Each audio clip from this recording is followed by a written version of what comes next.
কখনো কি মনে হয়েছে কিছু স্মৃতি আমাদের ছেড়ে যায় না, তারা ফিরে আসে গল্প হয়ে। এটাই মনের মেমোরি লেন, যেখানে প্রতিটি গল্প মনের এক টুকরো অনুভূতি। আজ আমি তোমাদের যে গল্পটা বলবো সেটা হলো শরৎচন্দ্র চট্টোপাধ্যায়ের লেখা লালুর মরা পোড়া। আমাদের শহরে তখন শীত পড়েছে। হঠাৎ কলেরা দেখা দিলে তখনকার দিনে ওলা ওঠার নামে মানুষ তো ভয়ে হতজ্ঞান হতো। কারো কলেরা হয়েছে শুনতে পেলে সে পাড়ায় মানুষ থাকতো না। মারা গেলে দাহ করার লোক মেলা দুর্ঘট হতো। কিন্তু সে দুর্দিনেও আমাদের ওখানে একজন ছিলেন যার কখনো আপত্তি ছিল না। গোপাল খুড়ো তার নাম।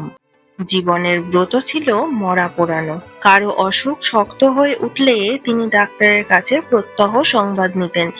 আশা নেই শুনলে খালি পায়ে গামছা কাঁধে নিয়ে ঘন্টা 2 পূর্বেই সেখানে গিয়ে উপস্থিত হতেন। আমরা জন কয়েক ছিলাম তার চেলা। মুখ ভার করে বলে যেতেন, ওরে, আজ রাত্রিটা একটু সতর্ক থাকিস, ডাকলে যেন সাড়া পাই। রাজদ্বারে শ্মশানে চ, শাস্ত্রবাক্য মনে আছে তো? আগে আছে কয়টি, আপনি ডাক দিলেই গামছা সাথে বেরিয়ে পড়বো। বেশ বেশ, এই তো চাই। এর চেয়ে পুণ্য কর্ম সংসারে নাই। আমাদের দলের মধ্যে ছিল লালুও একজন। ঠিকাদারির কাজে বাইরে না গেলে সে কখনো না বলতো না। সেদিন সন্ধেবেলা বিষণ্ণ মুখে খুড়ো এসে বললেন, বিষ্ণু পণ্ডিতের পরিবারটা বুঝি রক্ষে পেলে না।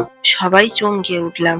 অতি গরিব বিষ্ণু ভট্টাচার্যের কাছে বাংলা স্কুলে আমরা ছেলেবেলায় পড়েছিলাম।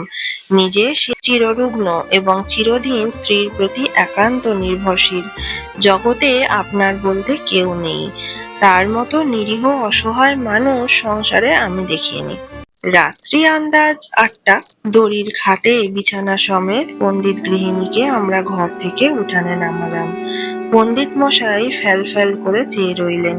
সংসারে কোনো কিছুর সঙ্গে সে চাহনির তুলনা হয় না, এবং সে একবার দেখলে সারা জীবন ভোলাও যায় না। মৃতদেহ তোলবার সময় পণ্ডিত মশাই আস্তে আস্তে বললেন, আমি সঙ্গে না গেলে ভাবলেন কি হবে? কেউ কিছু বলার আগে লালু বলে উঠল, ও কাজটা আমি করবো পণ্ডিত মশাই, আপনি আমাদের গুরু, সেই সম্পর্কে উনি আমাদের মা। আমরা সবাই জানতাম শ্মশানে হেঁটে যাওয়া তার পক্ষে অসম্ভব। বাংলা স্কুল মিনিট 5 পর হাঁপাতে হাঁপাতে সেটুকু আসতেও তার আধ ঘন্টার বেশি সময় লাগতো। পণ্ডিত মশাই একটু চুপ থেকে বললেন, নিয়ে যাবার সময় ওর মাথায় একটু সিঁদুর পরিয়ে দিবি না লালু? নিশ্চয়ই দেব পণ্ডিত মশাই, নিশ্চয়ই দেব। বলে এক লাফে সে ঘরে কৌটো বার করে আনলো এবং যতটা সিঁদুর ছিল সমস্তটা মাথায় ঢেলে দিলে। হরি হরি বলে আমরা গৃহ হতে গৃহিণীর মৃতদেহ চিরদিনের মতো বার করে নিয়ে এলাম। পণ্ডিত মশাই খোলা দোরের চৌকাঠে হাত দিয়ে তেমনি চুপটি করে দাঁড়িয়ে রইলেন। গঙ্গার তীরে শ্মশান অনেক দূর, প্রায় ক্রোশ 3 সেখানে পৌঁছে যখন আমরা সব নামালাম তখন রাত 2টো। লালু খাট ছুঁয়ে মাটিতে পা ছড়িয়ে বসলো। কেউ কেউ যেখানে সেখানে শ্রান্তিতে চিত হয়ে শুয়ে পড়ল। শুক্লা দ্বাদশীর পরিস্ফুট জ্যোৎস্নায় বালুময় বহুদূর বিস্তৃত শ্মশান অত্যন্ত জনহীন। গঙ্গার ওপার থেকে কনকনে উত্তুরে হাওয়ার জলে ঢেউ উঠছে। তার কোনো কোনোটা লালুর পায়ের প্রায় নিচে পর্যন্ত আছাড় খেয়ে খেয়ে পড়ছে। শহর থেকে গরুর গাড়িতে পোড়াবার কাঠ আসে। কি জানি সে কতক্ষণে পৌঁছাবে। 8 ক্রোশ দূরে পথের ধারে ডোমদের বাড়ি। আসার সময় আমরা তাদের হাঁক দিয়ে এসেছি। তাদের আসতেই বা না জানি কত দেরি। সহসা গঙ্গার ওপারে দিগন্তে একটা গাঢ় কালো মেঘ উঠল প্রবল উত্তরে হাওয়ায় হু হু করে সেটা এপার ছুটে আসতে লাগলো। গোপাল খুড়ো সভয়ে বললেন, লক্ষণ ভালো ঠেকছে না রে, বৃষ্টি হতে পারে।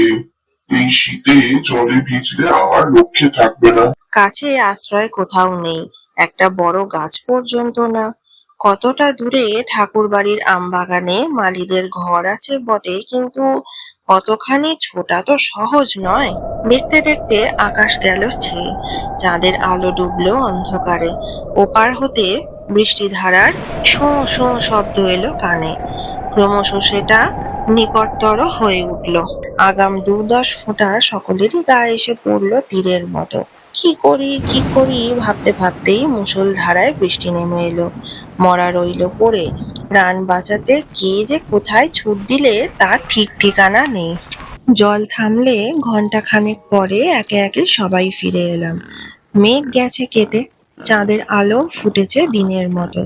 ইতিমধ্যে গরুর গাড়ি এসে পৌঁছতে গাড়োয়ান কাঠ এবং সপ্তাহের অন্যান্য উপকরণ নামিয়ে দিয়ে ফিরে যাবার উদ্যোগ করছে। কিন্তু ডোমদের দেখা নেই। গোপাল খুড়ো বললেন, বেটারা ওই রকম, শীতে ঘর থেকে বেরোতে চায় না। মণি বললে, কিন্তু লালু এখনো ফিরলো না কেন? সে যে বলেছিল মুখে আগুন দেবে, ভয় বাড়ি পালালো না তো?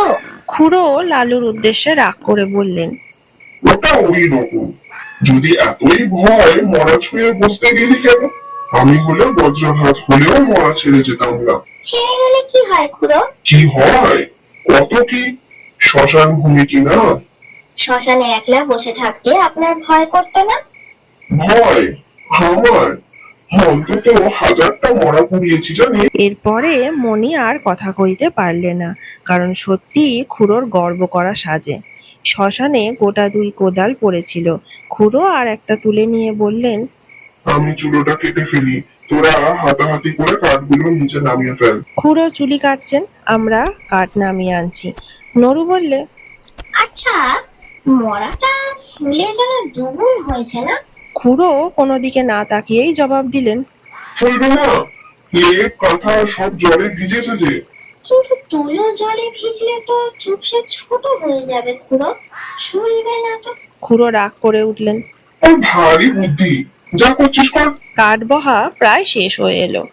নরুর দৃষ্টি ছিল বরাবর খাটের প্রতি। হঠাৎ সে থমকে দাঁড়িয়ে বললে, খুড়ো, মরা যেন নড়ে উঠলো। খুড়োর হাতের কাজ শেষ হয়েছিল। কোদালটা ছুঁড়ে ফেলে দিয়ে বললেন, ওর মতো ভীত মানুষ আমি কখনো তো দেখিনি হবু। তুই আসিস কেন এসব কাজে? যা, বাকি কাঠগুলো আর আমি চিতাটা সাজিয়ে ফেলি। গাধা কোথাকার। আবার মিনিট ২ গেল। এবার মণি হঠাৎ চমকে উঠে ৫-৭ পা পিছিয়ে দাঁড়িয়ে সভয়ে বললে, না পুরো অতি ভালো ঠেকছে না, সত্যি মরাটা যেন নড়ে উঠলো। খুড়ো এবার হেসে বললেন, ছোড়ার দল, তোরা ভয় দেখাবি আমাকে যে ১০০০-এর উপর মরা পড়িয়েছে তাকে? নরু বললে, ওই দেখুন আবার নড়ছে। খুড়ো বললেন, হ্যাঁ নড়ছে। ভূত হয় তোকে খাবে বলে। মুখের কথাটা তার শেষ হলো না, অকস্মাৎ লেপ কাঁথা জড়ানো মরা হাঁটু গেড়ে খাটের ওপর বসে ভয়ঙ্কর বিশ্রী খোনা গলায় চেঁচিয়ে উঠল,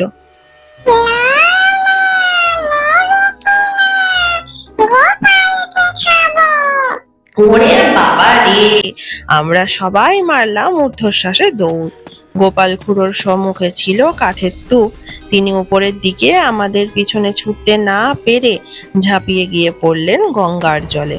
সেই কনকনে ঠান্ডা এক বুক জলে দাঁড়িয়ে চেঁচাতে লাগলেন, বাবা গো, গেছি গো, ভূতে খেয়ে ফেললে গো, রাম রাম রাম রাম রাম রাম রাম রাম। এদিকে সেই ভূতও তখন মুখের ঢাকা ফেলে দিয়ে চেঁচাতে লাগলো, নির্মল, ওরে নরু, পালাস নে রে, আমি লালু, ফিরে আয় ফিরে আয়।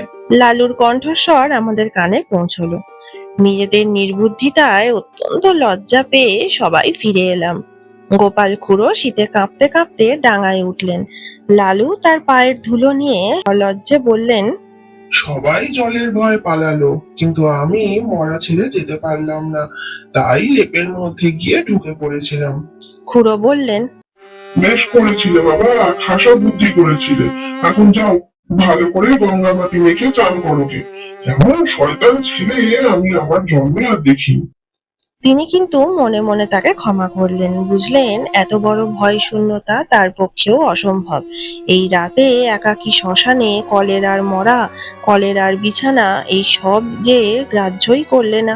মুখে আগুন দেবার কথায় খুড়ো আপত্তি করলে, না না, সে হবে না। ওর মা শুনতে পেলে আমাকে আমার মুখ দেখবে না। সব দাহ সমাধা হলো। আমরা গঙ্গায় স্নান সেরে যখন বাড়ি ফিরলাম তখন সেই মাত্র সূর্যোদয় হয়েছে। আজকের এই গল্পটা যদি তোমার মনের কোনো পুরনো দরজা খুলে দেয়, তাহলে মনের মেমোরি লেনে আবার দেখা হবে। আর গল্পটা যদি তোমার ভালো লেগে থাকে, তাহলে এই পথ চলার সঙ্গী হয়ে থেকো।